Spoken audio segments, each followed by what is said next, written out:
I woke up to the sound of the wall clock striking 6 in the morning. My eyes opened instantly, a habit developed over 74 years of life. Even after 20 years of retirement, I can't bring myself to lie in bed like these modern slackers do. Eloise always nagged me for rising early, said I woke up all the neighbors within a 5-mile radius by creaking the floorboards. Eloise. It's been 20 years and I still turn around sometimes to say something to her.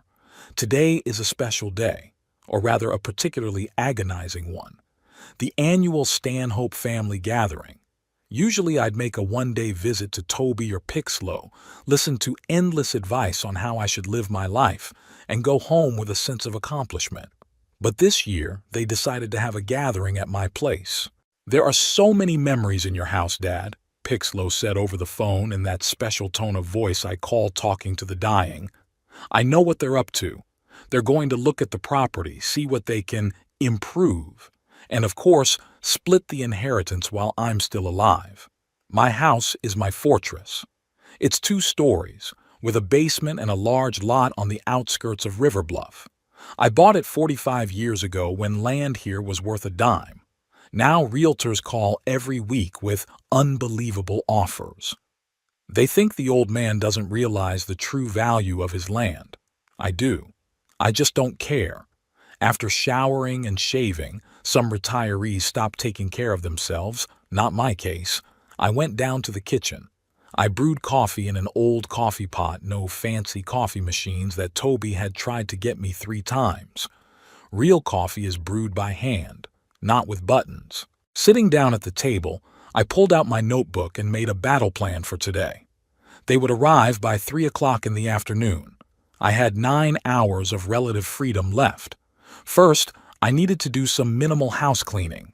That didn't mean scrubbing the floors to a high shine. It meant cleaning enough so Kittredge wouldn't launch into her tirade about harmful bacteria and lifestyle in the first 5 minutes.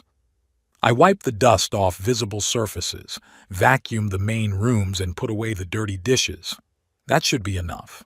Next was to hide the important papers, my blueprints, calculations, and notes.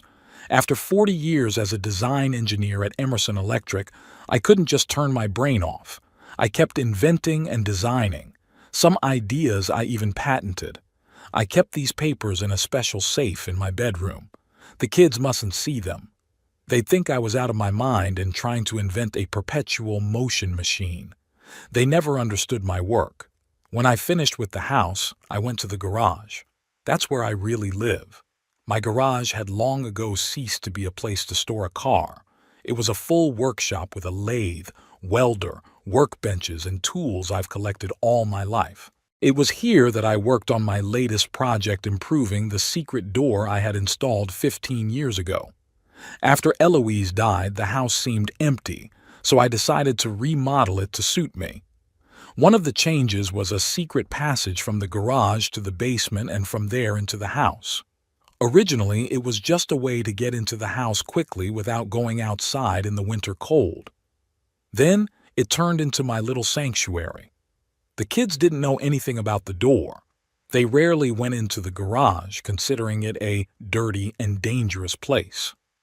I checked the opening mechanism. Everything worked flawlessly. I had recently added an electric actuator that could be activated from my wristwatch. A small button, an imperceptible click, and the panel slides aside, opening the passage. Engineering thought does not stand still, even if that thought belongs to an old man. The clock was almost noon when I finished checking the secret passage. It was time to think about food for the guests. I wasn't going to have a feast. I had a speech prepared about how I hadn't expected such an influx of visitors. In fact, I ordered delivery from a local restaurant for 4 o'clock in the afternoon. This was to increase the kids' guilt and save me from having to cook. I walked back into the house and stopped in front of the picture of Eloise in the living room. It showed her laughing, throwing back her brown hair, already touched with gray. The picture had been taken a year before the accident. "Well, old lady," I said out loud, "today your kids are going to teach me about life again. Too bad you're not around, you always knew how to put them down." Eloise was killed in a car accident 20 years ago. A drunk driver drove a truck into oncoming traffic. Instant death, the doctors said. I was supposed to be driving that day, but I got held up at work. She drove herself. Sometimes I think I could have reacted faster, dodged the truck. Stupid old man thoughts. The sound of a car pulling up pulled me out of my memories. I glanced at my watch. 2:30. Early birds. It must be Toby and his family. He always arrives early so he can make his point to me before the others arrive. I looked out the window. It was Toby's big black SUV. My oldest son always bought bigger cars than he needed. Compensation for something, I guess. Kittredge, his wife, got out of the car. Tall, slender, perfectly coiffed. She looked like she'd just stepped off the pages of an upper-middle-income housewife magazine. My grandsons Oakley and Marlowe showed up behind her, both staring at their cell phones. Finally, Toby himself came out, in an impeccable suit, even though it was Saturday. I opened the door before they could ring the bell. "You're early," I said in lieu of greeting. "Dad." Toby smiled his lawyer's smile. "We decided to come early to help you get ready." "It's all set," I replied, stepping aside so they could come in. Kittredge kissed me on the cheek, a formality we'd observed for years. "Whitford, you look chipper," she said, eyeing me appraisingly. "For your age, you mean?" I couldn't help but be witty. "I didn't say that." Kittredge pursed her lips. Oakley and Marlowe mumbled something that could be taken as a greeting, keeping their eyes on the screens. "Kids, say hello to Grandpa normally," Toby commanded. Oakley, a 16-year-old with a perpetually disgruntled expression, looked away from the phone for a second. "Hi, Grandpa." Marlowe, his 14-year-old sister, followed suit. "Hello, Grandpa." And they were once again immersed in their virtual worlds. Modern technology, Toby sighed, as if that explained everything. "In my day, kids were taught to make eye contact," I said, heading for the living room. "Times change, Dad," Toby followed me. "By the way, I noticed that your roof is in need of repair. The back of it looks saggy." And so it begins.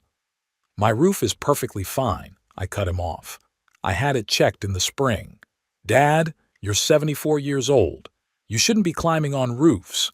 We can hire professionals." "Will you pay?" I asked, even though I knew the answer. "Well, it's your house." Toby hesitated. "Exactly.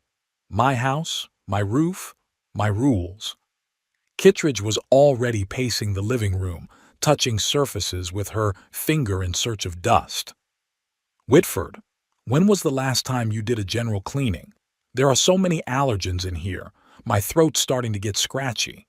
I wanted to say something caustic, but then another car horn honked. Pixlow had arrived. Unlike her brother, Pixlow preferred modest cars. Her gray sedan was practical and discreet, as befitted a divorced single mother constantly counting money. Out of the car jumped Bannon, my 12-year-old granddaughter, the only person of the younger generation with whom I could relate. "Grandpa!" Bannon rushed over to me and hugged me as soon as I stepped onto the porch. "Hi, baby girl," I stroked her head. "How are you doing at school?" "Great. I won first place in the science fair with my electromagnetic induction project." "That's my girl." I couldn't hold back a proud smile. Pixlow followed, laden with bags. "Daddy, are you turning my daughter against modern technology again?" she asked in lieu of a greeting. "She now wants to study engineering instead of something lucrative like marketing or finance." "Engineers create the future," I replied, "and marketers just convince people to buy things they don't need." "Thank you for appreciating my career, Dad." Pixlow rolled her eyes and walked into the house. When we were all gathered in the living room, the traditional interrogation began. "How's your health, Dad?" Toby asked. "No complaints." "Do you see a doctor regularly?" he continued.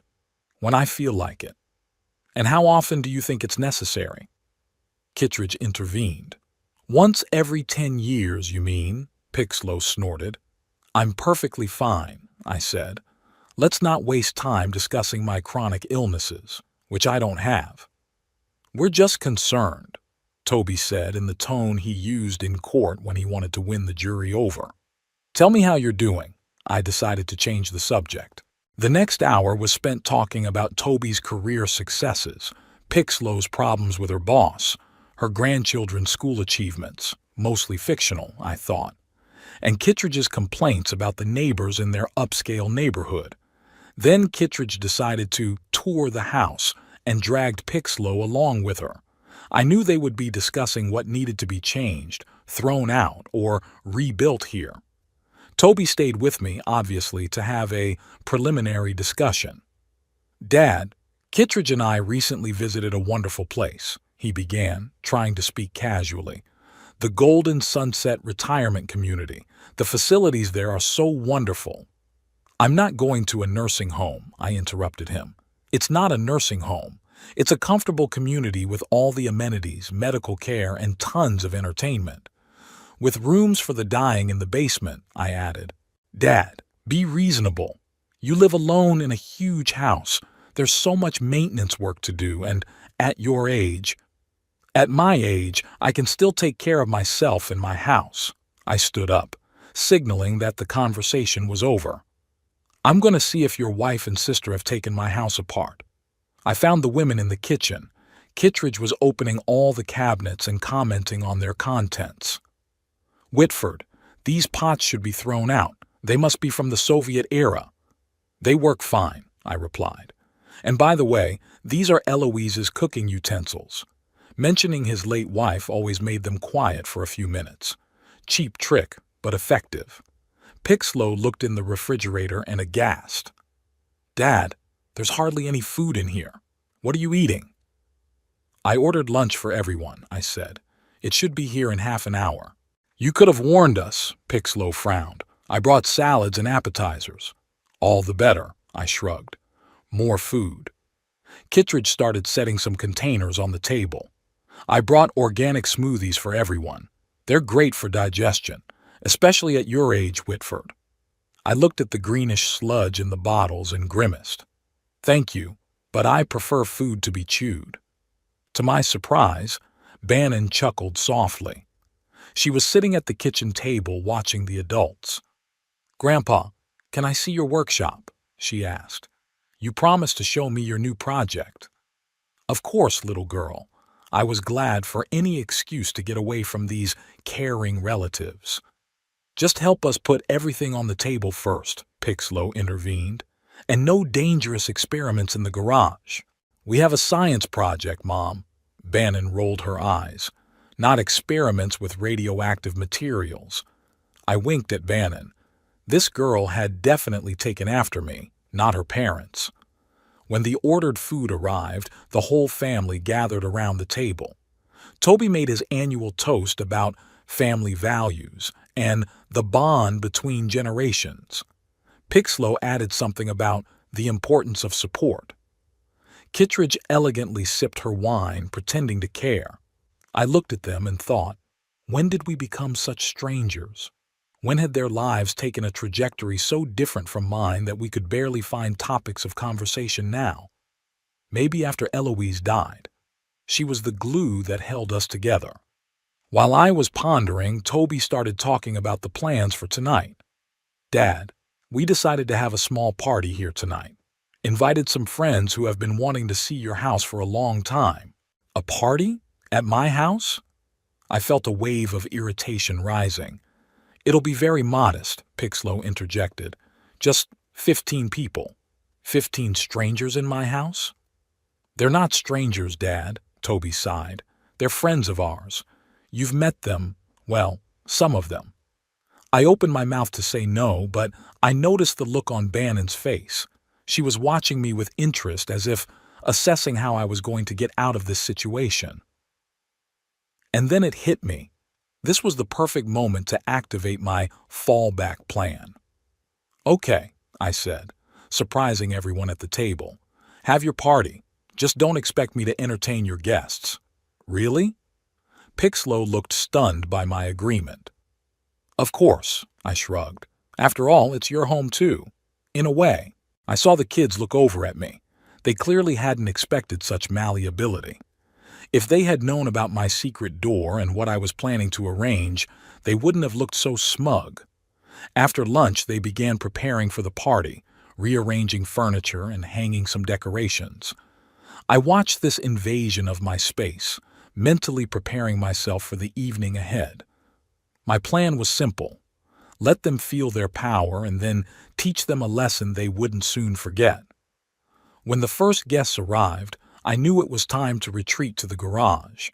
Bannon caught my eye and winked. She obviously suspected something, that little smarty pants. "I'll be in the workshop," I announced, heading for the exit. "Don't bother me unless absolutely necessary." "But Dad, our guests would like to say hello to you," Toby objected. "I've already said hello to everyone," I lied. "Now I have to work on my project." And I walked out, feeling the stares of the kids and their guests. Let them think they'd won. I returned to the house 10 minutes later. I wanted to wait it out in the garage longer, but I remembered I'd forgotten my blood pressure pills. Not that I was going to take them, but Toby and Pixlow would cause quite a scandal if they found out I'd skipped taking them. Family gatherings always raise my blood pressure. Ironic. The living room was already in complete chaos. While I was away, the number of guests had doubled. Most of them were Toby's co-workers, the same pompous lawyers in expensive suits, with fake smiles and empty eyes. Pixlow brought her friends from the marketing agency, women with perfect hair and loud voices. I didn't know any of them. Some man in a gray suit sat in my favorite chair. My chair, the one I'd chosen specifically for my aching back. A glass of red wine rested on the armrest, leaving a wet ring on the wood. Eloise wouldn't let that happen. I squeezed through the crowd toward the kitchen where I hoped to find my pills. On the way, I was intercepted by Kittredge. "Ah, Whitford. I was just telling Joan about the wonderful retirement community that Toby and I had recently visited." Standing next to her was a woman about her age, with the same flawless makeup and the same fake smile. "Golden Sunset, right?" this Joan asked. "My aunt lives there. She says it's heaven on earth." "I told you I'm not interested." I cut them off, trying to avoid them. "We all have to think about the future," Joan continued, as if she hadn't heard me. "A house this big requires so much maintenance, and it becomes a real burden as you get older," Kittredge said. "And in Golden Sunset, the staff takes care of all the maintenance problems." "I'm an engineer, not a helpless old man," I said through gritted teeth. "And I can manage my own house just fine." "Of course you are now." Kittredge lowered her voice to a condescending whisper. "But you have to look forward. You're not getting any younger, Whitford." I didn't answer and continued on my way to the kitchen. There I found a group of teenagers, the children of the guests, as well as my grandchildren. They were all sitting around the table staring at their phones. No one was talking to each other. Every now and then someone would show the screen to a neighbor. They would laugh for a few seconds and then dive back into the digital world.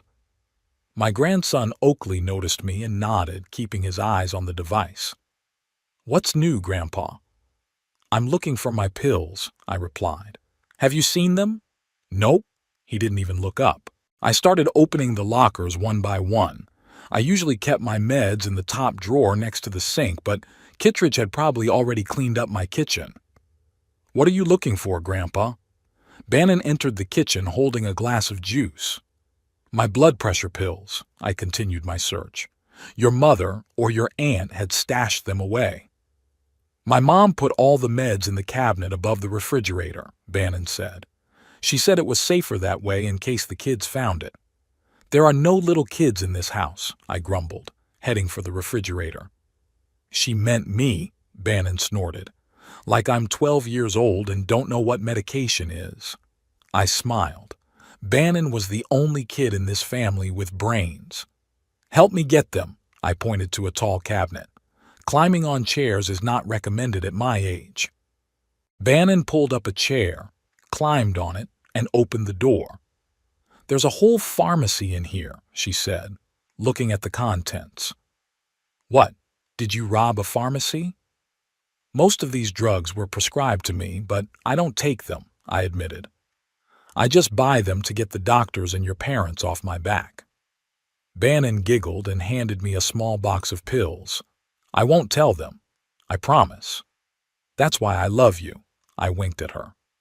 At that moment, Pixlow walked into the kitchen with two of her friends. Bannon, what are you doing on that chair? Get down now, it's dangerous. I was helping Grandpa. Bannon jumped off the chair. You could have fallen and broken your neck. Pixlow shook her head. And you, Daddy, you should have asked for help from the adults. Bannon did fine, I objected. And she's old enough to climb into the chair. Meet my friends, Pixlow changed the subject, pointing to the two women beside me. This is Hazel and Farrell. We work together. I nodded, not really interested in getting to know them. Nice to meet you. Your house is amazing, Mr. Stanhope, said one of them, either Hazel or Farrell, I forget which.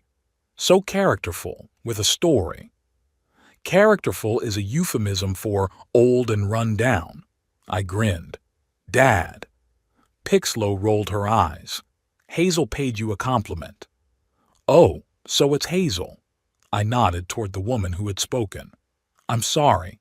I'm not good at remembering names, especially people I'm seeing for the first and probably last time.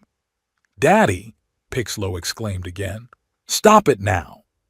It's all right, Hazel said with a strained smile. My father can be blunt.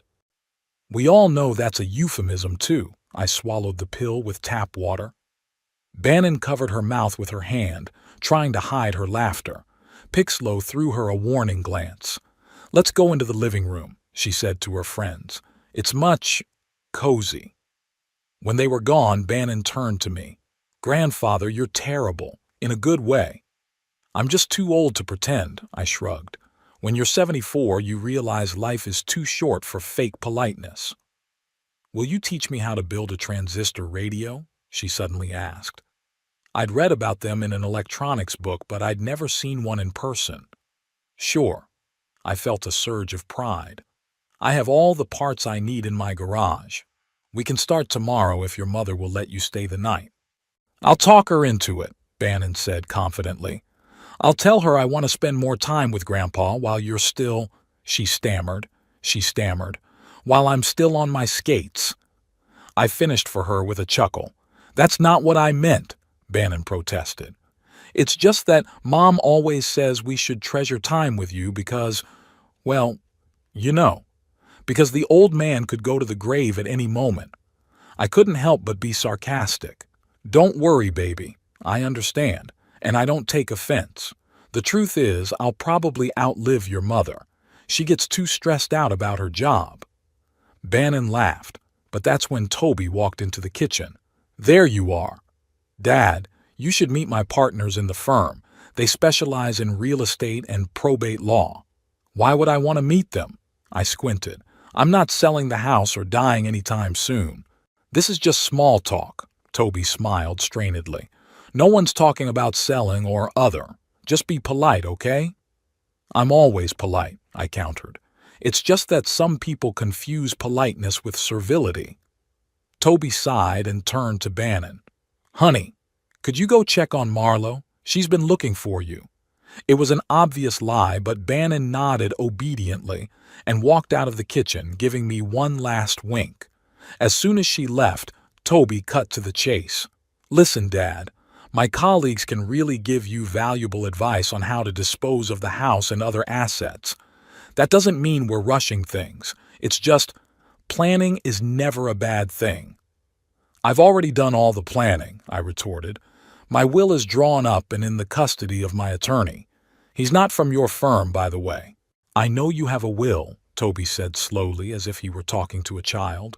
But it's not just about the will. There are issues of taxation, possible future medical expenses. The house needs constant upkeep, and its value is rising. Maybe it makes sense to sell it now while the market is booming. And where should I move to? Golden Sunset? I crossed my arms over my chest. I'm not going anywhere, Toby. This house is all I have left of my life with your mother.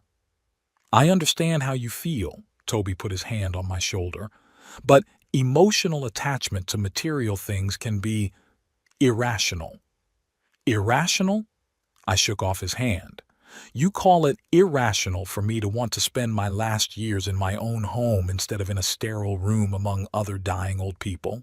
Dad, you're dramatizing everything, Toby rubbed the bridge of his nose. Nobody's talking about a nursing home. Golden Sunset is a modern complex for active retirees. There's a swimming pool, a gym, hobby groups.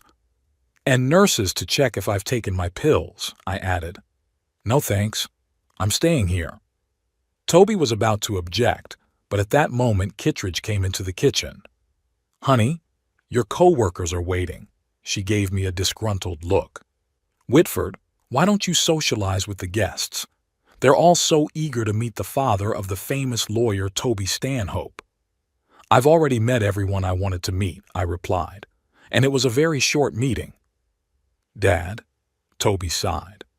At least once a year you could make an effort. I let a bunch of strangers into my house, I reminded him. That's my effort for this year. Kittredge rolled her eyes and tugged on Toby's sleeve. Leave it alone, darling. If your father prefers to hide at his own party, that's his choice. They left and I stayed in the kitchen, feeling a strange mixture of irritation and relief.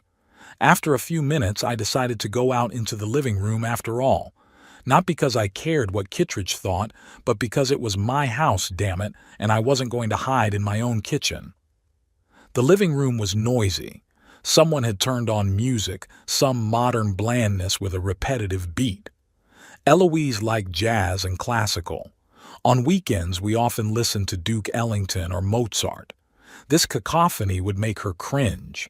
I noticed Pixlow and Toby standing in the corner with glasses of wine. They were arguing about something, occasionally glancing in my direction. I decided to move closer, remaining unnoticed behind the group of guests. You can't just sell the house, Pixlow said. It's all he has left. I'm not talking about an immediate sale. Toby lowered his voice, but I could still hear him. But we have to be practical. He can't live here forever. Sooner or later, a decision will have to be made. And who's going to make that decision? You? Pixlow sounded defiant. Just because you're in charge.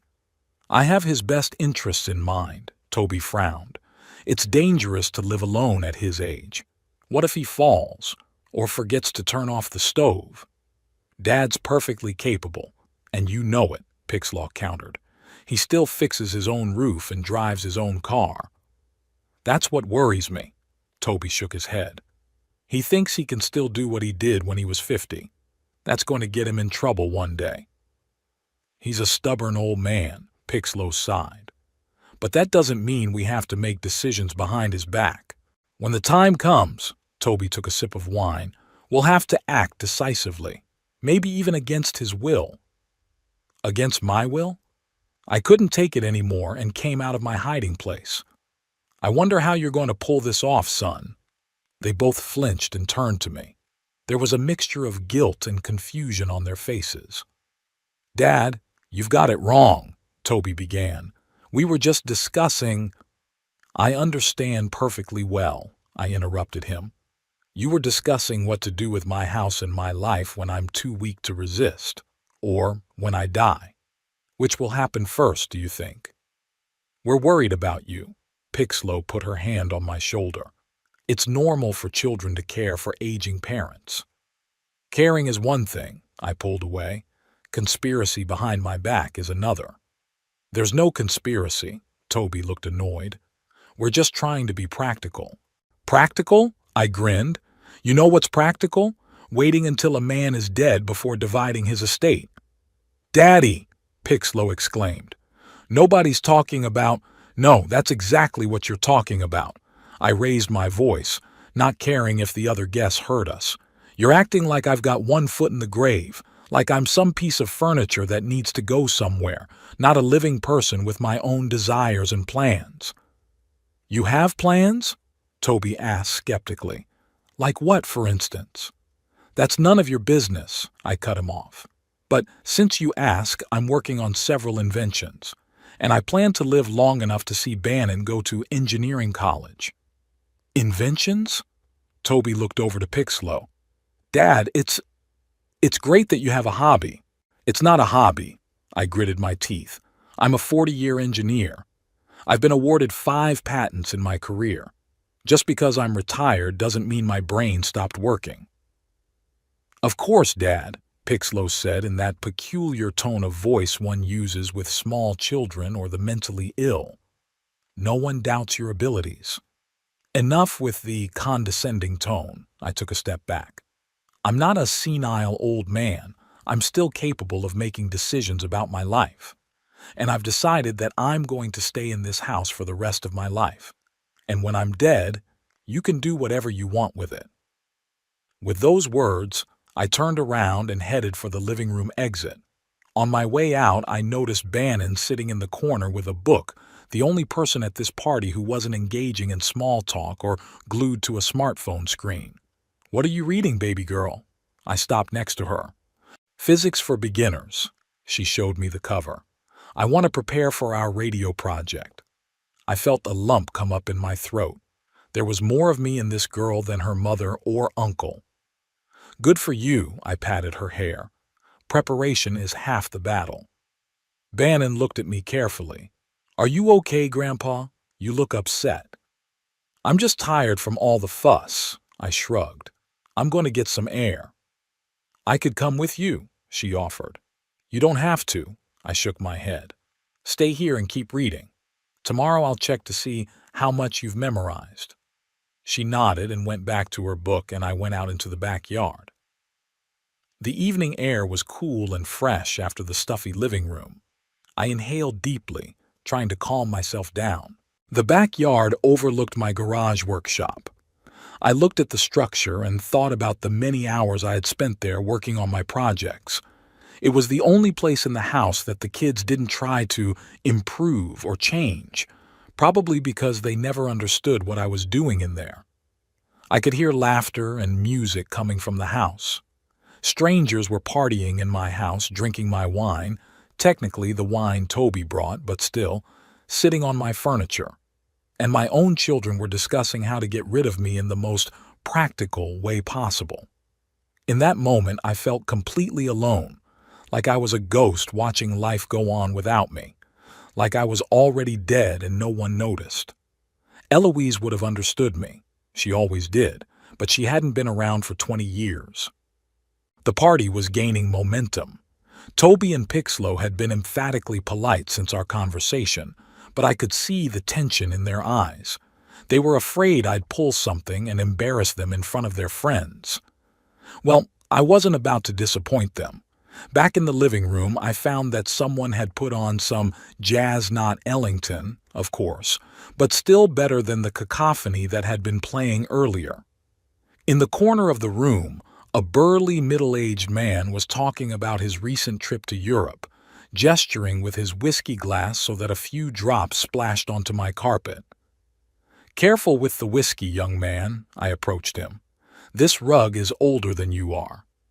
The man looked at me in surprise, clearly not expecting the remark. I beg your pardon, Mr. Stanhope.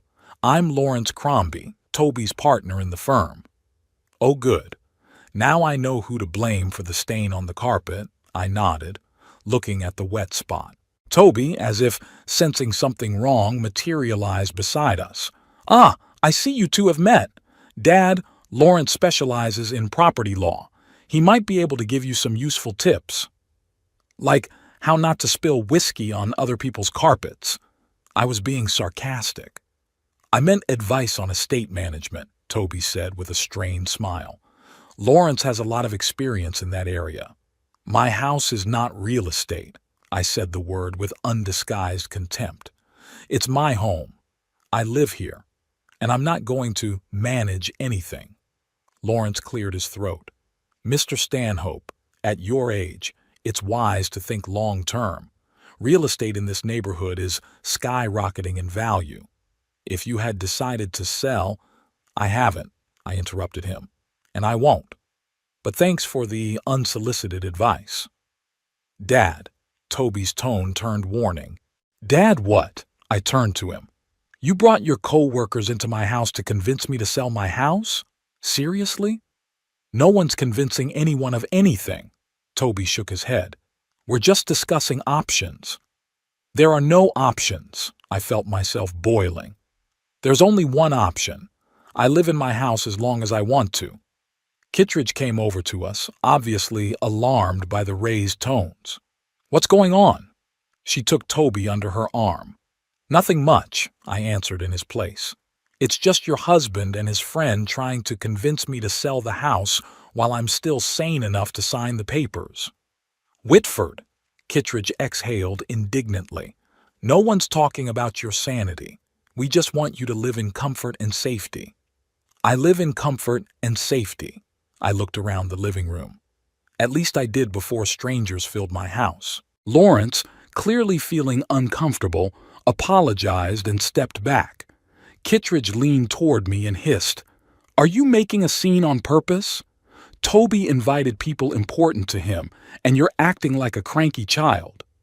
"No, I'm acting like a man whose house has been invaded and is trying to tell him how to live his life." I kept my tone steady.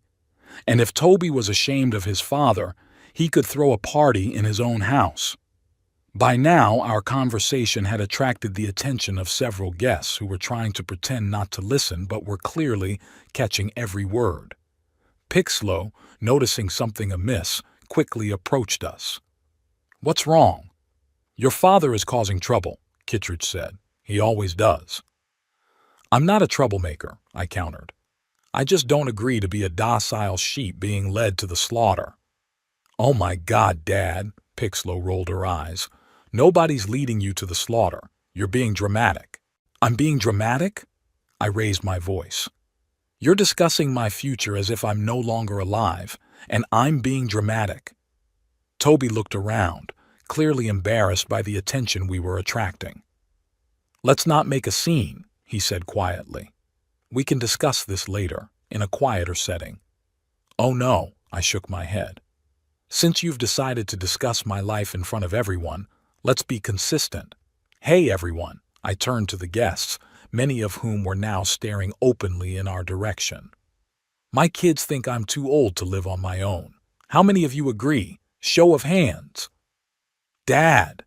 Toby and Pixlow shouted in unison. "What? I'm just taking a poll," I said with a wave of my hands. Kittredge grabbed my elbow and tried to pull me aside, but I shook her arm off. "Don't touch me," I told her. "I'm not one of your spoiled children who can be sent to the corner for misbehavior." "Then stop acting like a child," she hissed. I noticed Bannon watching us from behind her book. Her eyes were wide open and she was clearly worried about the conflict. That sobered me up a little. I didn't want to upset the only family member who treated me with genuine respect. "You know what?" I took a deep breath. "I think I'll go to my workshop. At least there's no one there trying to decide my life for me." "That's a good idea," Toby said, relieved. "You'll feel better there." "And you too." I gave him an angry look. "Without the old man ruining your beautiful party." I headed for the exit, but on the way I stopped next to Bannon. "It's okay, baby girl," I told her quietly. "Adults just don't always know how to talk to each other." "I know," she nodded. "Mommy and Uncle Toby fight sometimes, too. Are you sure you're okay?" "Absolutely," I winked at her. "I have my secrets." I left the house through the back door and headed for the garage. The evening air was cool but pleasant. The sky was already starting to darken and the first stars were showing through the twilight. I inhaled deeply, trying to calm myself down. Despite my words to Bannon, I was far from okay. I was shaking with anger. Entering the garage, I turned on the lights and closed the door behind me. This was my sanctuary, my little world, where every tool, every part had its place, and everything obeyed my rules. Here I felt myself not a useless old man, but a master of my craft. No sooner had I reached the workbench than the garage door opened and Toby appeared on the doorstep. "Dad, we need to talk," he said as he came inside. "I think we've said everything we need to say to each other." I didn't turn to him. I understand that you're upset. Toby stepped closer. But you have to understand that Pixlo and I only want what's best for you. The best for me or for you? I finally turned to him. Because it seems to me that you're more concerned about the value of this house than my well-being. That's not fair, Toby frowned. We're concerned about you. You live alone in a big house, unsupervised. What if something happens? Something happens to everyone, Toby, I shrugged. Young and old. The difference is that I'm taking this risk knowingly, and you want to deny me even the right to choose. No one's denying you the right to choose, he countered. We're just offering alternatives. Safer alternatives. Which I've already rejected, I crossed my arms across my chest. But you keep insisting that I'm incapable of making decisions. Toby sighed and rubbed the bridge of his nose, a gesture he always did when he was annoyed. You know what, Dad? Sometimes it's impossible to talk to you. You're as stubborn as a donkey. I prefer the term principled. I allowed myself a weak smile. Call it what you want, Toby shook his head. But sooner or later you're going to have to face reality. You're not getting any younger. Thanks for the reminder. I nodded sarcastically. I almost forgot. Toby headed for the door. I'll go back to the guests. If you want to join us and act civilized, you're welcome. Don't look forward to me, I replied. When he was already at the door, he turned around. You know, Mom would be disappointed in the way you're acting. It was a low blow, and Toby knew it. Don't you dare tell me what your mother would think. I felt everything boiling up inside. You have no right to use her memory against me. She always wanted our family to be friends, he continued, ignoring my anger. And you're doing everything you can to push us away. Get out, I pointed to the door. Now. Toby shrugged and walked out, but at the last moment he left. Sit down and don't stop us from having fun, Dad. And to my amazement, I heard the lock click. The bastard had locked me in my own garage. I rushed to the door and pulled the handle. It was locked. It wasn't that I couldn't get out. I had a spare key hidden in the workshop and the window could be opened. But the very fact that my own son had locked me in like a naughty child or a dangerous animal made me furious. I was about to find the key and go out to tell Toby what I thought of him when it hit me. This might be the perfect opportunity. They think they've safely isolated me, and now they'll speak freely without fear that I'll hear them. And I have a secret door. I walked to the far wall of the garage where my secret passage was hidden behind a rack of tools. Pressing a hidden button on my watch, I heard a quiet click, and part of the wall moved aside, revealing a narrow corridor. It was a passage I had designed and built 15 years ago, shortly after Eloise's death. Originally, it was just a quirk, a way to take my mind off my grief. But over time, I refined it, adding new features. The corridor led to the basement of the house, and from there, you could stealthily access any room through hidden traps and secret doors. I turned on the small flashlight I always kept near the entrance and stepped into the passage. The wall closed behind me with a quiet hiss. The corridor was narrow, but tall enough for me to walk without bending. The walls were reinforced and lined with soundproofing material. I didn't want an accidental knock to give away my secret. After a few meters, the corridor turned and started going down to the basement. Here I had installed small LED lights that turned on automatically as I approached. After descending the narrow staircase, I found myself in a small room that served as a kind of command center. There were several more corridors leading to different parts of the house. On the wall was a plan of the house, with marked exits and hidden observation points. I'd also installed several monitors here, connected to the hidden cameras I'd placed in the main rooms. Not that I regularly spied on my house, the cameras were usually off, but they proved useful when I wanted to make sure everything in the house was in order without leaving the workshop. I turned on the monitors. On one of them, I saw a living room filled with people. Everyone looked relaxed and cheerful, except for Toby, who was having a serious conversation with Pixlo in the corner. Another monitor showed the kitchen, where Kittredge was commandeering several women laying out appetizers. A third monitor showed the back porch, where a group of men were gathered with cigars. I decided to get closer and listen to what Toby and Pixlow were talking about. There was a narrow passageway leading from my command center that ended in a vent near where they were standing in the living room. I walked through it quickly, trying to move quietly despite the aching pain in my knees. When I reached the vent grate, I cautiously moved closer and listened. Toby and Pixlow's voices were clearly audible.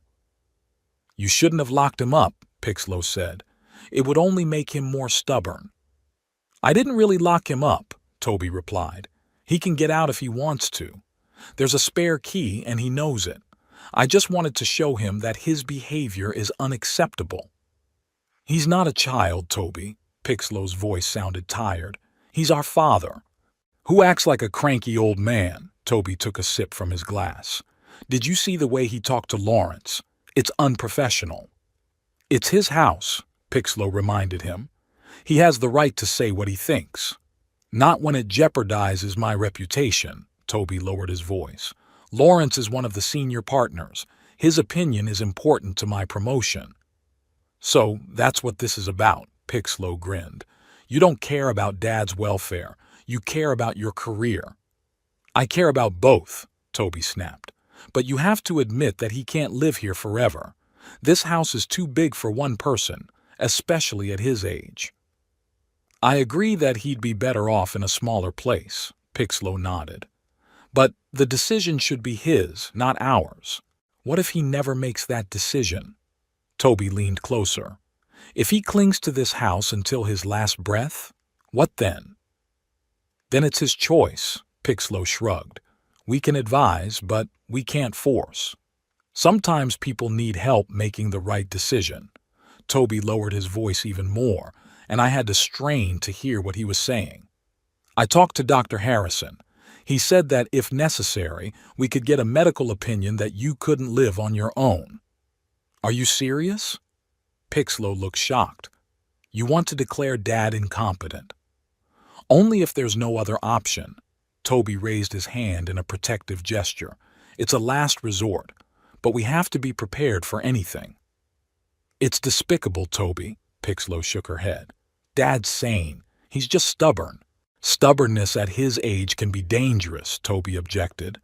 "What if he falls down the stairs or off the roof trying to fix something, or forgets to turn off the stove and starts a fire?" "It's all what-ifs." Pixlow didn't look convinced. "You can't take away a person's independence because of hypothetical scenarios." "I just want to be prepared," Toby sighed. "By the way, Lawrence said there are already potential buyers for this house. If we decide to sell, we could get a very good price." "If we decide to sell?" Pixlow raised an eyebrow. "It's not our house, Toby." "Not yet," he looked away.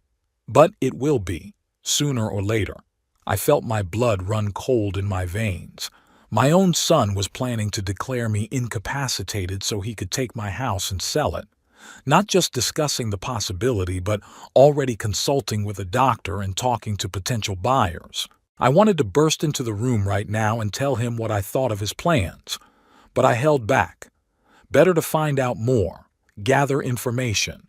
Toby was a lawyer. He knew how to get out of bad situations. I needed irrefutable proof of his betrayal. I decided to check out what was going on in the kitchen. Maybe Kittredge was in on the plot too. I quietly crawled away from the grate and headed down another passageway leading to the kitchen.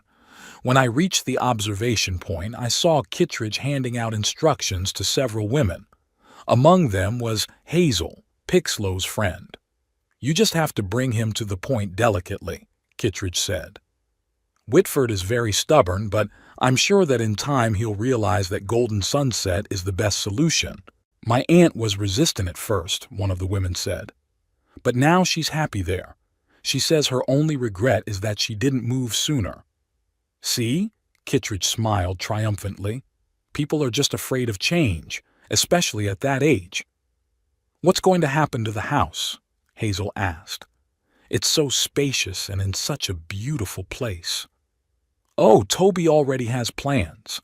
Kittredge lowered her voice to a conspiratorial whisper. We're thinking of selling it and buying a house on the coast. We've always wanted a place by the water, so that's what their true motives are. They've already planned how they're going to spend the money from the sale of my house. The house I bought with Eloise, where we raised our children, where I spent most of my life. I felt not just anger growing inside me, but a cold, calculating rage. They wanted to get rid of me? Fine. But they didn't know who they were messing with yet. I wasn't going to give up without a fight. As I continued to listen to the conversations, I began to form a plan. They thought I was locked in the garage, helpless and isolated. They didn't realize that I could move freely around the house and hear their every word. That gave me an advantage. I returned to my command center and sat in front of the monitors watching the party. Slowly, a plan for revenge began to form in my mind. Not violent or dangerous. I didn't want to hurt anyone. But I was going to teach my children a lesson they wouldn't soon forget. They wanted to get rid of their old, inadequate father. I'm going to show them what that old man can do. My basement command center was far better equipped than my children could have imagined. In the years of secluded living after Eloise's death, I had turned this hidden room into a veritable tech hub. From here, I could control the entire house's electrical wiring, water supply, even the heating system. It was originally for convenience, the ability to control the house from one location. But today, these systems would serve a different purpose. I watched the party through the cameras. The guests had already relaxed. The booze was flowing. The music was louder. No one even mentioned the strange old man who'd been escorted out to the garage. It was time for a reminder. I started small. By flipping one of the switches on the panel, I caused the lights in the living room to flicker slightly, barely noticeable, like a momentary power surge. Most of the guests didn't even pay attention, but I noticed Toby frown and look up at the ceiling. A couple minutes later, I repeated the trick, this time making the blinking more noticeable. The music playing through the speakers interrupted for a second along with the lights. "What the hell?" Toby muttered, looking at the phone. "Power outage." "I doubt it," said one of his co-workers. "The weather's great, no storms." "Old wiring," suggested another guest. "It's common in houses like this." I chuckled. The wiring in my house was updated 5 years ago, and I supervised the electricians myself. But let them think what they want. The next step in my plan was sounds. I had installed small speakers and ventilation shafts throughout the house years ago. I wanted to create a public address system in case of emergencies. Now they would be useful for something else. I turned on a recording I'd prepared especially for such occasions. A low, barely audible hum, similar to the wind, but with notes that make people instinctively uncomfortable. The sound was so quiet that it was felt rather than heard. Psychoacoustics is an amazing science. On the monitors, I watched as the guests began to look around restlessly. No one could tell exactly what was wrong, but the atmosphere in the room began to change. Conversations became quieter. People stood closer together. "It's suddenly cold in here, or is it just me?" one of Pixlow's friends asked, rubbing her hands together. "The air conditioning, I guess," Pixlow replied, but there was no confidence in her voice. I knew the air conditioner was working as usual. The cold sensation was caused by the low-frequency sounds I was broadcasting. The human mind is an amazing thing. It's so easy to fool. It was time to move on to more noticeable effects. I took up the lights again, this time creating a real light show. The lamps in the living room began to flicker with increasing frequency, and then went out completely for a few seconds. In the ensuing darkness, I amplified the sound of the wind, adding to it a low, almost indistinguishable whisper. When the lights came back on, the guests looked alarmed. "What the hell is going on?" Toby looked annoyed. "Kittredge, do you know where the dashboard is?" "I have no idea." Kittredge shook her head. "Your father never showed me such things." "I think it's in the basement," Pixlow said. "But I'm not sure where." I'll check. Toby headed for the door leading to the basement. I quickly switched to the cell in the basement. The shield was indeed there, but not in the part where the normal entrance led. Toby would never find it without my help. Nevertheless, I decided to make it a little harder for him. When Toby opened the door to the basement and started down the stairs, I waited until he reached the middle and turned off the light. Total darkness enveloped him. "Shit!" he exclaimed, grabbing the railing. "Is there a light switch in here?" He pulled out his phone and turned on the flashlight, illuminating the space around him. I turned on the speakers to a soft sound like creaking floorboards, as if someone was walking slowly through the basement. "Who's here?" Toby pointed the flashlight in the direction of the sound, but of course he didn't see anyone. I repeated the sound from the other side. Toby turned around.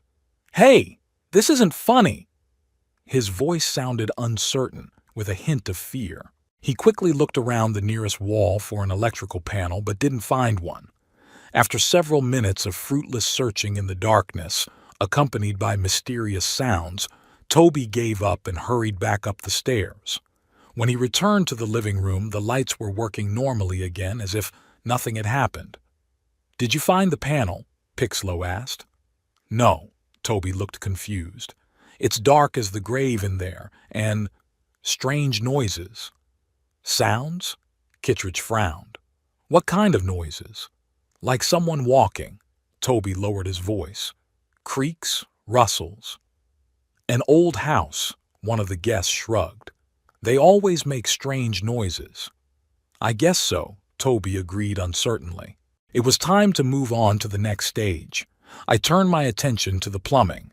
Through my control panel, I could adjust the water pressure and temperature in different parts of the house. This was a system I had installed to conserve energy, but now it would serve my revenge. I waited for one of the guests to go to the bathroom on the first floor. When she opened the faucet to wash her hands, I increased the pressure sharply. Water rushed from the faucet with such force that it splashed all over the sink and partially her clothes. "Ouch!" she exclaimed, bouncing back and trying to close the faucet. When she succeeded, I paused for a few seconds and then turned the water back on, even though the faucet was closed.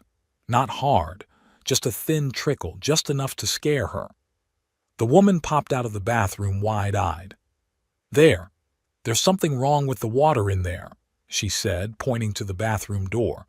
"It's turning on by itself." Several guests exchanged perplexed glances. Kittredge hurried to the bathroom to check. When she entered, everything was normal, no spontaneous running water. "Honey, there's nothing wrong in there," she said when she returned.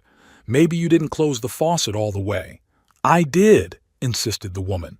"And then the water flowed again, even though the faucet was closed." "Maybe there's a pressure problem," someone suggested. "It happens in old houses." "First the electricity, now the plumbing," Toby muttered. "What's next?" I decided to answer his question immediately. Through the speaker system, I started a recording of a moaning sound, a low, lingering sound, almost audible. The sound seemed to come from everywhere and nowhere at the same time. The guests froze. Conversation stopped. The music continued to play, but no one listened to it. Everyone stared intensely into space, trying to determine the source of the sound. "What was that?" someone asked in a whisper when the moaning stopped. "Probably a water pipe," Toby answered uncertainly. "Old pipes can make strange noises." "It didn't sound like pipes," one of the women objected. "It sounded almost like a voice." "Don't be silly," Toby said, but I noticed him looking around nervously. I repeated the moan, a little louder and longer this time. I added a whisper to it, quiet, unintelligible words, as if someone was speaking from behind a wall. "Okay, I definitely heard that," Pixlow said, wrapping her arms around herself. "What the hell is going on here?" "Maybe it's the wind," Toby suggested, but without much conviction. "Blowing through the chimney or the vent." "Toby, there's no wind today," Kittredge objected. looking out the window at the perfectly still trees. I decided it was time to enhance the effect. I ran a program that made the lights blink in a certain sequence, creating the illusion of shadows moving across the walls. At the same time, I turned on a recording of footsteps, slow, heavy footsteps, as if someone was walking on the top floor. "Is there someone up there?" Kittredge pointed at the ceiling. "That's impossible," Toby shook his head. "We're all up here." "Where are the children?" Pixlow asked suddenly, looking around. "Where's Bannon? And Oakley and Marlowe?" "They were in the kitchen," Toby answered, heading that way. The only people in the kitchen were the teenagers, still on their cell phones. "Where's Bannon?" Pixlow asked them. "I don't know," Oakley shrugged, keeping his eyes on the screen. "She said she wanted to read and left." "Gone where?" Pixlow insisted. "She didn't say." Marlowe didn't even look up. Pixlow looked worried. "We have to find her. There's something wrong with this house." That's when I noticed movement on one of the monitors. Bannon was down in the basement, treading carefully on the stairs with a flashlight in her hand. Smart girl, she obviously suspected something. I quickly turned off all my special effects and prepared to meet my granddaughter. I didn't want to scare her, but I wasn't about to stop my revenge plan either. A few minutes later, I heard quiet footsteps in the hallway leading to my secret center. Bannon was walking slowly, lighting the way with a flashlight, clearly following some sort of clue. Perhaps she noticed the unusual details I had left for those observant enough. Small marks on the walls, almost invisible to the ordinary eye. When she came to the door of my command center, I decided not to wait for her to find a way to open it. I pressed a button on the panel and the door silently slid aside. Bannon flinched, but didn't scream. Instead, she pointed the flashlight inside, illuminating the room and me sitting in front of the monitors. "I knew it," she said, stepping inside. "It's all you." "Hi, baby girl," I smiled. "How did you find me?" "I noticed that some strange things happen in a certain sequence," she explained, looking around my underground lair with undisguised admiration. "And I remembered you talking about the home automation systems you were designing. Plus, you hinted at some secret in the garage." "You're a real detective." I was genuinely impressed with her deductive skills. "So what now? Run off to tell my mom and uncle that my old grandfather gave them a haunted house show?" Bannon stepped closer to the monitors, eyeing the guests who were chatting nervously in the living room. "Actually," she turned to me with a mischievous smile, "I think it's brilliant. They deserve a little lesson. I heard them talking about you and the house." "And you don't think I'm acting like a crazy old man?" I raised an eyebrow. "Crazy?" she laughed. "That's the coolest thing I've ever seen. You've got a whole command center here like a superhero. Or a supervillain," she added with a smirk. I couldn't help but smile back. This girl definitely had it in for me. "So you won't give me away?" "Only if you let me help," she pointed to the control panel. "I want to be part of Operation Ghost." I laughed. "Ghost, huh? That's a good name. Well, I could use a partner. I have a few more tricks up my sleeve, but with your help they'd be even more effective." I explained to Bannon how the house control system worked and what effects I'd already used. She grabbed on the fly, asking smart questions and offering her own ideas. "What if we made objects move?" she suggested. "Do you have any remote-controlled devices?" "I have some servos that I've installed in some pieces of furniture for experimentation," I nodded. "I never thought they would be useful for something like this." "Perfect." Bannon rubbed her hands together. "Also, I can be your eyes and ears upstairs. No one will suspect a child." "Crafty girl," I winked at her. "But be careful. I don't want you to get in trouble because of me." "Don't worry, Grandpa," she nodded seriously. "I'll be as inconspicuous as a real ghost. We've worked out a plan of action. Bannon will go back upstairs and watch the guests' reactions. discreetly signaling me via text messages. I will control all the special effects from here, amplifying them gradually. Before sending Bannon back upstairs, I gave her a small device, a simple transmitter disguised as an ordinary keychain. If you press this button, I explained, it will activate the maximum mode. Use it if you see the right moment for the final chord. Like a nuclear button, Bannon smiled widely. Cool. Now go, I pointed to the door. Your mother is already looking for you. Tell her you were reading in the bedroom and fell asleep. Bannon nodded and headed for the exit, but stopped in the doorway. Grandpa, she turned to me, is it true they want to sell the house? Yes, little girl, I sighed. Your uncle has already found potential buyers. Her face darkened. That's not fair. It's your house. Life is rarely fair, I shrugged. But that doesn't mean you should give up without a fight. We'll show them, Bannon said firmly and slipped out of the room. I turned back to the monitors. The atmosphere in the living room was getting more and more tense. Several of the guests were already packing up their things, clearly preparing to leave. Kittredge tried to calm them down, but without much success. I'm sure it's just old wiring and pipes, she said. There are always oddities in houses like this. It's not just that, one of the women objected. There's some kind of atmosphere. I can feel a negative energy. Negative energy? Toby rolled his eyes. Really, Diana? You don't believe in that nonsense. Call it what you want, the woman shrugged, putting on her coat. But I'm not staying here a minute longer. My psychic warned me about the dangers in old houses. Several of the other guests nodded in agreement, starting to pack up as well. Toby looked annoyed. People, come on. It's just an old house with some technical problems. There are no ghosts. At that moment, I received a text from Bannon. I'm in position. Are we starting Operation Ghost? I responded with one word. On it. And launched the next series of effects. This time, I decided to be more overt. I turned off all the lights in the house, plunging it into total darkness. After a second, I turned on only one lamp, an old floor lamp in the corner of the living room that created ominous shadows. At the same time, I activated the servos installed in some of the items. The books on the shelf began to slowly slide out and fall down. The cabinet doors opened and closed on their own. A painting on the wall tilted slightly. The guests gasped. Someone shrieked. In the dim light of the floor lamp, it looked even more ghastly.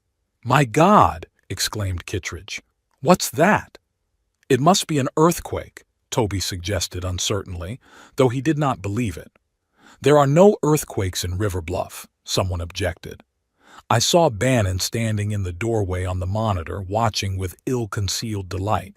She gave me a discreet thumbs up and then pretended to be as scared as everyone else. Mom, what's going on? She asked, running up to Pixlow. I don't know, honey. Pixlow hugged her. There must be some kind of electrical problem. It's not electricity, Bannon played her part perfectly. Look, the books are moving on their own. All eyes turned to the bookcase, where book after book magically slid out and fell to the floor. Oh my God, someone whispered. There really is something here. A haunted house, exclaimed one of the teenagers, filming the scene on his cell phone. Stop this nonsense. Toby raised his voice. There are no ghosts. It's some kind of technical malfunction or someone's stupid joke. At that moment, I saw Bannon discreetly press the button on the key fob I'd given her. Time for the final chord. I activated all the systems simultaneously. Lights began to flicker throughout the house. Music turned up to full volume, and all the doors and windows in the living room opened abruptly, letting in the cold night air. An amplified, distorted voice came from the speakers, a recording I had prepared in advance. Leave my house. The guests screamed. Some rushed for the exit, forgetting their belongings. Kittredge collapsed into a chair, pale as a sheet. Toby and Pixlow froze in place, their faces expressing genuine horror. Is Is that Mom's voice? Pixlow whispered. It was actually my voice filtered through the filters, but in their frightened state they could have mistaken it for anything. Don't be silly. Toby tried to remain rational, but his voice shook. It's some kind of technical malfunction or someone's stupid joke. Whose joke, Toby? Kittredge asked hysterically. We're all here. Who could have set this up? I don't know. He raised his voice. Maybe it's Father. Maybe he somehow got out of the garage and set this whole thing up. Why would he do that? Pixlow objected. Because he's mad at us. Toby was on the verge of a breakdown. Because we were talking about selling the house. That was your plan, not mine. Pixlow jabbed her finger at his chest. I told you you couldn't do this to Dad. You agreed that he needed to move out. Toby didn't give up. To a better place, yes, but not against his will. You said you were ready to declare him incompetent, Pixlow continued, ignoring the rest of the guests who were awkwardly backing away. I said it was a last resort. Toby looked furious. And I didn't suggest doing it now. No, you just wanted to wait until he was too weak to resist. Pixlow crossed her arms over her chest. It's despicable, Toby. Dad deserves better. I woke up at first light, out of old habit. It hadn't been the most comfortable night in my command center. The cot I'd kept there was good for short breaks, but not for a full night's sleep. My back was aching, but my soul was singing. Yesterday's performance was a success. Before I went back inside, I checked the cameras. Pixlow was asleep in the guest bedroom, Bannon in her old nursery, which I'd kept in order especially for her visits. Toby and his family had left last night, but judging by the messages on Pixlow's phone that I glimpsed on the monitor, they planned to return in the morning. I cleaned myself up in the small bathroom set up in the basement and went back to the garage through the secret passage. From there, I could officially enter the house as if I had spent the entire night in my workshop. The living room was a sad sight. Overturned glasses, scattered hors d'oeuvre, displaced furniture, evidence of guests' hasty escape. Books that I'd made jump off the shelves were still lying on the floor. Perfect chaos. I heard footsteps on the stairs and saw Pixlow coming down. She looked wrinkled and sleep-deprived. Good morning, I said in a cheerful voice. I see the party went well. Pixlow stared at me like she'd seen a ghost, which in a way wasn't far from the truth. Dad, are you okay? Of course I'm okay. Why wouldn't I be? I pretended to notice the mess just now. Wow, you guys had a lot of fun. I was in the garage working all night, so I thought I'd stay out of your way. You were in the garage? All night? Pixlow came closer to me, scrutinizing me. Yeah, working on a new project, I shrugged. I lost track of time and dozed off on my couch. But Toby was looking for you in the garage last night. You weren't there, she sounded incredulous. Nonsense, I brushed it off. Where would I go from a locked garage? Toby probably wasn't looking hard enough, or had too much to drink. Pixlow rubbed her temples like she had a headache. Dad, there was something last night. Weird. Yeah? I played interested. What was it? Lights flickering, objects moving on their own, doors opening and closing. Pixlow listed, looking at me for a reaction. And there was a voice, a woman's voice that said, "Leave my house." Really? I raised my eyebrows. It sounded like a scene from a horror movie. It's not funny, Dad, Pixlow raised her voice. All the guests scattered in panic. Kittredge almost fainted. And Toby, she stammered. Toby what? I walked over to the coffee maker and started making coffee like we were discussing the weather, not supernatural phenomena. Toby thinks you did it, Pixlow blurted out. But I told him that's impossible. You were locked in the garage, and then these things were outside the realm of normal shenanigans. I turned to her with a cup of coffee in my hand, feigning thoughtfulness. You know, your mother always said this house was special. She sensed something here, not quite of this world. Dad, Pixlow looked at me anxiously. You're not saying you believe in ghosts, are you? I'm not saying I do or don't believe. I took a sip of coffee. I'm just stating a fact. Your mother was very attached to this house. She always said she would protect it at all costs. Even in death? Pixlow looked both skeptical and worried. Who knows? I shrugged my shoulders. There are a lot of things in the world we can't explain. At that moment, the doorbell rang. Pixlow flinched in surprise. It must be Toby, she said, heading for the door. Indeed, standing on the threshold was Toby with Kittredge and the children. They looked as if they had not slept well. "Daddy's back," Pixlow announced, letting them inside. Toby stared at me with a mixture of relief and suspicion. "Where were you last night?" he asked without preamble. "In the garage, of course." I took another sip of coffee. "You locked me in there, remember?" I checked the garage. "You weren't there." Toby stepped closer, scrutinizing my face, as if trying to find signs of lying. "Then you didn't check it hard enough," I shrugged. "I was working at the big workbench in the far corner.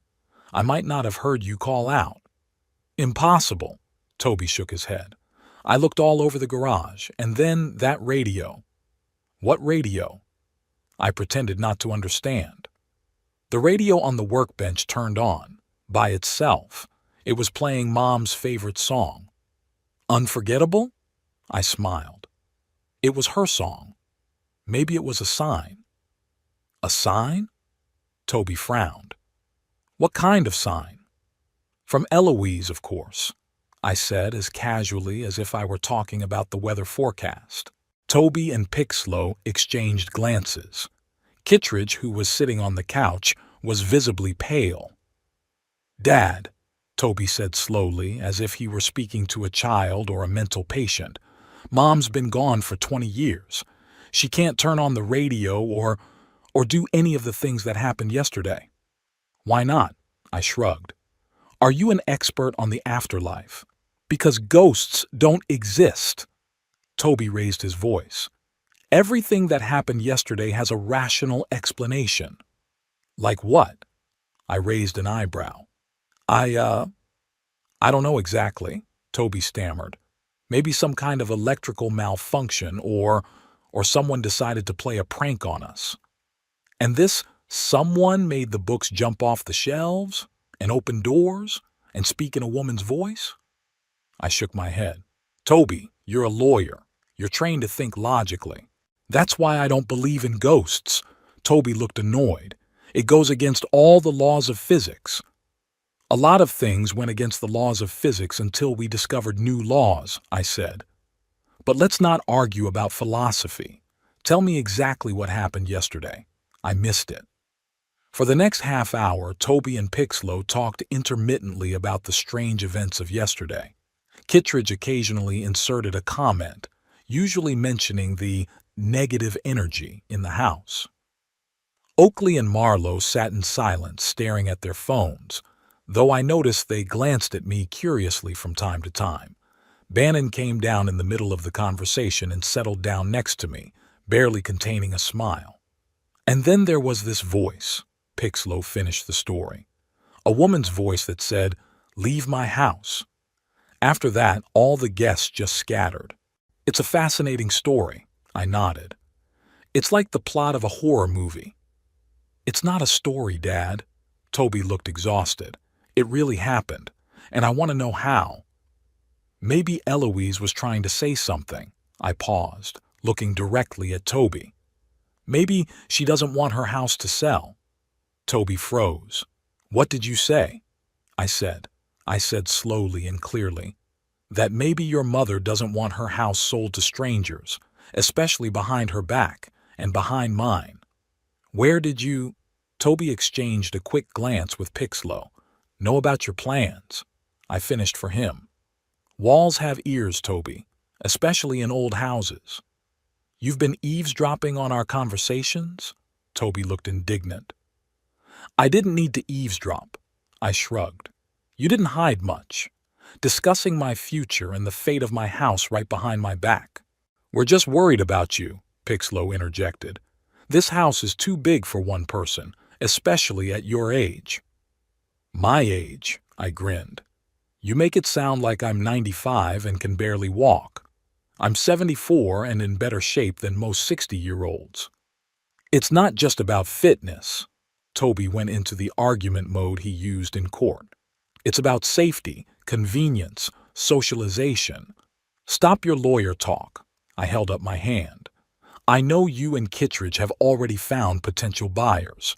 I know you've consulted with Dr. Harrison about the possibility of declaring me incompetent if I refuse to move into your golden sunset. I know that you plan to use the money from the sale of the house to buy a house on the coast." Toby turned pale. Kittredge looked as if he'd seen a real ghost. "How do you know that?" she whispered. "The ghost told me." I winked at Bannon, who could barely contain her laughter. "Enough of this ghost nonsense." Toby pounded his fist on the table. "You've been spying on us somehow.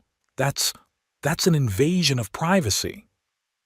And planning to sell my house without my knowledge is what?" I let the anger in my voice for the first time. "Discussing how to declare me incapacitated is respecting my privacy?" Toby opened his mouth but couldn't find anything to object. "Dad, we never meant to do this against your will," Pixlow said quietly. "At least I didn't want to." "I didn't want to either," Toby added quickly. "It was just a theoretical discussion, an extreme case." "Liar," I shook my head. "You've already talked to Dr. Harrison. This is not a theoretical discussion." "How do you know about Dr. Harrison?" Toby looked confused. "We only talked about it last night when you were locked in the garage." "Was I?" I smiled enigmatically. "What do you mean?" Toby frowned. I rose from my chair and gestured for everyone to follow me. "Come on, I'll show you something." I led them into the garage. Everything there looked the same as usual: tools, workbenches, my projects. Nothing suspicious. "What do you want to show us?" Toby asked, looking around. I went to the far wall where a shelving unit hid the entrance to my secret passage. "Watch carefully," I said, and pressed a button on my watch. There was a quiet click, and part of the wall slid aside, revealing the passage. Toby and Pixlow gasped. Kittredge shrieked softly. "What's that?" Pixlow whispered. "My little secret," I smiled. "A secret passage that leads to the basement, and from there to any part of the house." "You built a secret passage?" Toby looked both shocked and impressed. "When?" "After your mother died," I shrugged. "I had a lot of free time and needed something to do." "And you used it yesterday?" Pixlow was beginning to understand. "You were eavesdropping on our conversations?" "Not just eavesdropping, I decided to come clean. I did the whole paranormal thing. The flashing lights, the moving objects, the voice out of nowhere. It was all me." "But how?" Toby looked confused. "I'm an engineer, Toby." I couldn't hide the pride in my voice. "I installed remote control systems throughout the house. From my command center in the basement, I can control the lights, the appliances, even some of the furniture." The voice was a recording filtered through filters. "You planned all this?" Toby looked as if he couldn't decide whether to be angry or delighted. "After I found out about your plans, yes," I nodded. "I wanted to teach you a lesson. And I think I succeeded." "But why?" Pixlow asked. "Why scare us like that?" "Because you wouldn't listen to me when I spoke normally." I looked at her seriously. "You thought you knew what was best for me, and you didn't even bother to ask my opinion. You discussed getting rid of me and selling my house like I was already dead or out of my mind." Toby and Pixlow exchanged guilty glances. "We didn't mean to offend you," Pixlow said quietly. "We're really worried. If you do care," I softened my tone, "then respect my wishes. I want to live in my own house. I can manage on my own. And as you can see," I pointed to the secret passage, "I'm still capable of surprising you." "But what if something happens to you?" Toby asked. "What if you fall or get sick and no one is there to help you?" I have an emergency call system. I pointed to the bracelet on my wrist. One tap and an ambulance will come. Plus, I communicate regularly with my neighbors. If I don't get in touch, they'll check. I didn't know. Toby looked ashamed. Because you didn't ask, I shook my head. You both assumed I was a helpless old man who couldn't take care of himself. But I'm an engineer, Toby. I'm a problem solver. It's what I've been doing all my life. There was silence. Toby and Pixlow looked like they didn't know what to say. Kittredge stood behind them, still shocked at the discovery of the secret passage. So, do you understand now? I looked around at them. I'm staying here. This is my home and I'm not moving anywhere. Not to Golden Sunset or any other place for active retirees. Okay, Dad. Pixlow nodded. We understand, don't we, Toby? Toby looked like he wanted to argue but then gave up. Yeah, we understand. He held out his hand to me. I'm sorry we tried to decide for you. I shook his hand, feeling the tension begin to ease. I know you wish me well, I said, but I'm not so old that I can't make my own decisions. So we didn't get a ghost of Mom last night? Pixlow asked with a slight smile. Who knows? I winked. Maybe she was helping me from backstage.